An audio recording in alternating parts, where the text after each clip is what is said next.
Hello friends, welcome to your own channel daily stock.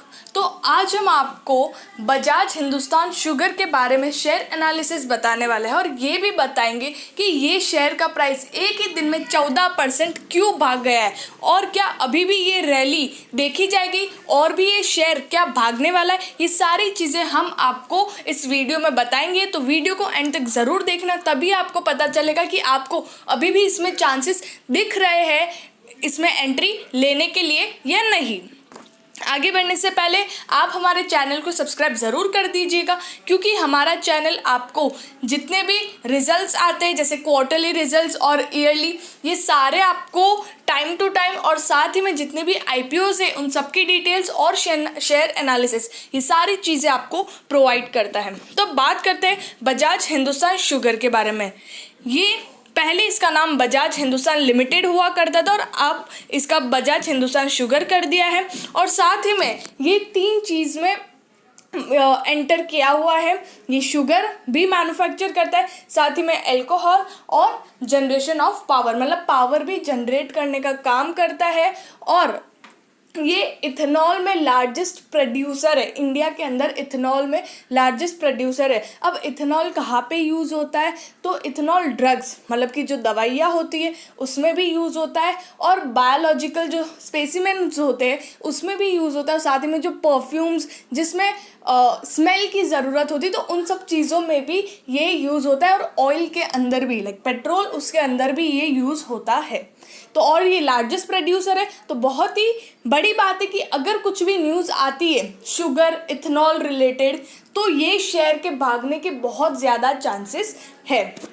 तो बात करते हैं कंपनी की मार्केट कैपिटलाइजेशन, तो 1161 करोड़ का है। तो ये कंपनी स्मॉल कैप है, जहां पर इसका डिविडेंड यील्ड परसेंटेज 0 है, फेस वैल्यू 1, और इसका जो इंडस्ट्री का PE है वो अगर आप देखें तो 13.15 है। और यहाँ पर कंपनी का PE नहीं दिया हुआ है क्योंकि ये कंपनी अभी लॉस में है, ये कंपनी लॉस में है, इसलिए यहाँ पर इनका PE नहीं दिया हुआ है।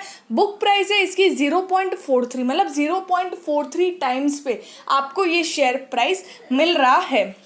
इसकी बुक वैल्यू 23.82, मतलब इसकी बुक वैल्यू से भी सस्ता आपको ये शेयर अभी मिल रहा है। इसकी डिलीवरेबल परसेंटेज, मतलब लोगों ने इतनी डिलीवरी उठाई थी पिछले दिन फ्राइडे को 44.66% और 20 डे एवरेज डिलीवरी अगर आप देखें तो यहाँ पे 6,94,000, यहाँ पे 60,94,255 इतने शेयर्स मार्केट से उठाए गए हैं। और बीटा इसका 0.82, मतलब कि है 10 से 11 के बीच में रुपए का ये शेयर है, लेकिन इसका बीटा तो भी आप देखो 0.82 का है। ये वॉलेटाइल शेयर है एक तरह से। इसका फाइनेंशियल ट्रेंड देखिए, यहाँ पर हमने 4 साल का डेटा दिया है, जहाँ पर आप इसका रेवेन्यू मतलब कि सेल्स देखोगे कंपनी की 2019 तक बढ़ रही थी और 2020 में थोड़ी सी गिरावट दिखाई दी, 6,090 करोड़ से यहाँ पे आ गया 6.68 पे। लेकिन कंपनी की जो प्रॉफिटेबिलिटी है वो आप देखिए, हमेशा कंपनी लॉस में थी, लेकिन जिस तरह से कंपनी ने 2018 में बहुत ही भयंकर लॉस हुआ है कंपनी को, लेकिन उसके बाद से कंपनी रिकवर कर रही है, कंपनी का लॉस कम हो रहा है। तो ये एक अच्छी बात है। हाँ, लॉस में है कंपनी वो एक बुरी बात है, लेकिन कंपनी लॉस में भी रिकवर कर रही है, तो ये एक पॉजिटिव चीज़ है कंपनी के लिए। तो अब यहाँ पर बात करते हैं शेयर होल्डिंग पैटर्न की। तो जैसे प्रमोटर्स के पास 15.43% का स्टेक है और 0.14% का स्टेक फॉरेन इंस्टीट्यूशन के पास है, डोमेस्टिक इंस्टीट्यूशन के पास 39.9% और पब्लिक जैसे कि रिटेल इन्वेस्टर उनके पास है 44.37% का स्टेक। और उसके बाद अदर्स जो लाइफ इंश्योरेंस कंपनीज होती इन सब के पास 0.16% का स्टेक है। तो ये कंपनी की शेयर होल्डिंग पैटर्न है कि कितना स्टेक किसके पास है। तो अब बात करते हैं यहाँ पर रेवेन्यू स्टेटमेंट की।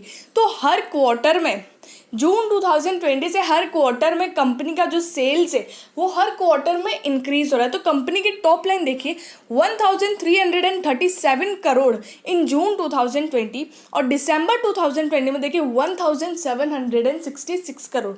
तो हर क्वार्टर में कंपनी की सेल्स इंक्रीज हो रही है, लेकिन कंपनी का नेट प्रॉफिट की बॉटम लाइन देखो कि कंपनी की नेट प्रॉफिट भी हर क्वार्टर में नेगेटिव में इंक्रीज हो रही है। -52 करोड़ मतलब -52 करोड़ का लॉस इन जून 2020 और दिसंबर 2020 में देखिए -190 करोड़ का लॉस।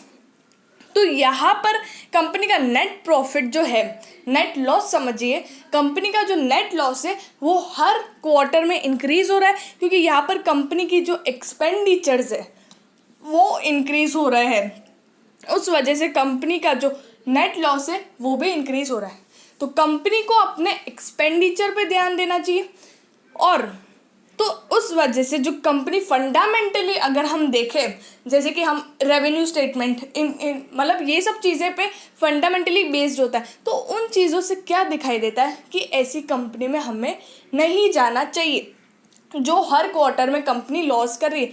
भले कंपनी का जो ऑपरेशंस होते हैं वो ज़्यादा है, लेकिन जो ऑपरेशन से जो प्रॉफिट हो रहा है वो कम हो रहा है। उस वजह से कंपनी हर क्वार्टर में लॉस कर रही है और कंपनी के एक्सपेंडिचर्स भी इंक्रीज हो रहा है उस वजह से भी। अब यहाँ पर रिटर्न रेशोज देखें तो रिटर्न रेशोज देखो आप, कंपनी रिकवर करती हुई नज़र आ रही। रिटर्न ऑन इक्विटी देखिए, आरओआई, तो यहाँ पर कंपनी की जो इक्विटी है, कंपनी के पास जो पैसा है उस पे कंपनी कितना रिटर्न देती है, तो वो चीज़ में कंपनी रिकवर करती हुई नज़र आ रही है, जो एक पॉजिटिव बात है, फंडामेंटली बहुत ही पॉजिटिव बात है। ROC, return on capital employed, company का जो कैपिटल है, जो कंपनी कहीं से भी लेकर, कंपनी खुद का पैसा लगा या लोगों से मांगे, तो वहाँ पर कंपनी फिर से रिकवर करती हुई नज़र आ रही है। 1.84% से 2.90% पे आ गई है। भले ही कंपनी लॉस कर रही है, लेकिन फंडामेंटली कंपनी यहाँ पर स्ट्रॉन्ग दिखाई दे रही है।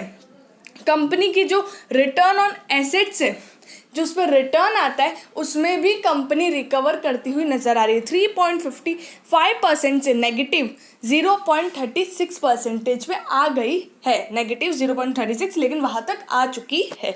तो हो सकता है मार्च 2021 में, नहीं, जिस तरह से 2021 तो बहुत ही कोरोना की वजह से बहुत ही बुरा रहा है, तो हो सकता है जब एक कोरोना रिकवर हो जाए, मतलब 1-2 साल बाद, ये कंपनी में रैली दिखाई दे सकती है। और कंपनी में मतलब उस टाइम आपके पास वो नहीं मिलेंगे, आपको मौके नहीं मिलेंगे कंपनी के शेयर्स खरीदने को, तो आप ये शेयर अपनी वॉच लिस्ट में डाल सकते हो और जब भी आपको मौका मिले तो आप इस शेयर में एंटर कर सकते हो। अभी और आगे बढ़ते हैं और यहाँ पर लेवरेज रेशो देखते हैं। तो जिस तरह से कंपनी अपना जो डेट है, जो बहुत ही इंपॉर्टेंट रेशो है कोई भी कंपनी के लिए, डेट एक वो भी कंपनी का डिक्रीज हो रहा है हर साल। 2.17 से आज मार्च 2020 का रिजल्ट जो थे वहाँ पर कंपनी का डेट 1.91 पे आ गया और कंपनी का जो इंटरेस्ट कवरेज रेशो, जो इंटरेस्ट पे करने की कैपेबिलिटी, वो भी कंपनी की इंक्रीज हो रही है। 0.26 से 0.83% पे आ चुकी है। तो अभी यहाँ पर मार्केट प्राइस देखते हैं। 5 ईयर हाई कंपनी का 24.20 है और इसका जो करंट मार्केट प्राइस है वो 10.25 है। 14.53% फ्राइडे को इंक्रीज हुआ है, 1.30 रुपीज़ इंक्रीज हुआ है, जो बहुत ही बड़ी बात है। तो यहाँ पर अभी सारे जितने भी शुगर स्टॉक्स है वो इंक्रीज नज़र होते हुए आए हैं, क्योंकि गवर्नमेंट की जो पॉलिसी है उसमें कुछ शुगर कंपनीज़ के लिए बेनिफिशियल था और साथ ही में जो कमोडिटी है शुगर, वो अगर उसकी डिमांड बढ़ती है, तो जब उसकी डिमांड बढ़ती है तो लोगों को और ज़्यादा चाहिए, तो उसी के साथ अगर भागता है, वो शुगर कमोडिटी भागता है, तो उसी के साथ जो ये शुगर कंपनीज़ हैं उनके शेयर प्राइस भी भागने चल जाते हैं। तो यहाँ पर ये कंपनी आपको 10.25 रुपीज़, इसका जो शेयर प्राइस है वो 10.25 रुपीज़ का है।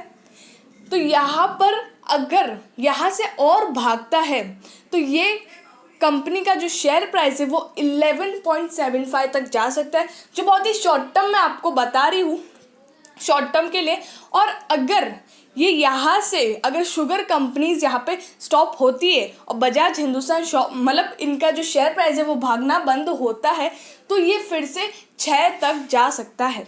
और अगर ये 6 तक जाता है तो आप इसको वहाँ से उठा लीजिए, क्योंकि 1 या 2 साल में ये कंपनी का जो शेयर है वो बहुत ही भागने वाला है, क्योंकि कंपनी बहुत ही ज़्यादा अच्छा करते हुए नज़र आ रही है और कंपनी में ग्रोथ भी दिखाई दे रही है। इसका नेट लॉस है उसके एक्सपेंडिचर्स और ऑपरेशन मार्जिन की वजह से, प्रॉफिटेबिलिटी मार्जिन की वजह से जो ये कवर कर लेगी, तो उसके बाद ये शेयर फिर से भागता हुआ नज़र आता है। तो आप अपनी वॉच लिस्ट में ऐड करिएगा, और अगर ये 6 तक जाता है, 6 तक जाता हुआ दिखाई देता है, तो आप इसको तब परचेस कर सकते हो। और अगर आपको शॉर्ट टर्म के लिए करना है और अगर आप ऑलरेडी इन्वेस्टर हो, तो अगर 11.75 या 12 तक जाता है तब आप इसको एक तरह से, फिर उसके बाद मौके शायद नहीं मिले तो आप वहाँ तक उसे निकाल सकते हो। ठीक है, अगर आपको वीडियो अच्छा लगा हो तो please like and share and subscribe our channel.